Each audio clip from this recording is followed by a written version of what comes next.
Para nabi begitu semangat menyuruhkan kepada tauhid.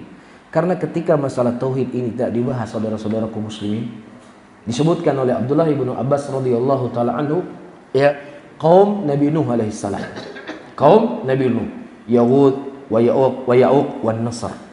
Jadi ketika orang-orang saleh, ini nama orang saleh semua ini, Yahud wa Ya'uq wa Nasr, ini nama-nama orang saleh.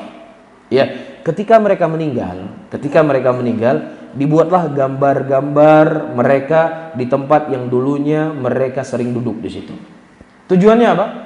Tujuannya ketika melihat gambar-gambar orang soleh ini akan memacu mereka untuk bersemangat beribadah, akan memacu mereka untuk semangat berbuat kebaikan karena melihat apa?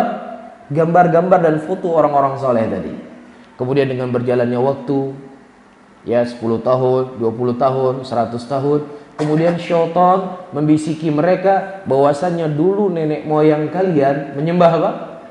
Menyembah gambar-gambar ini, maka disembahlah selain Allah Subhanahu wa ta'ala. Ini hadisnya disebutkan dalam Sahih Bukhari. Oleh karena itu para ulama menyebutkan ketika sesuatu perkara itu jarang disebut, maka seseorang akan terjatuh padanya. Ketika masalah tauhid nggak pernah dibahas, seseorang akan terjatuh ke dalam kesyirikan kepada Allah Subhanahu wa ta'ala.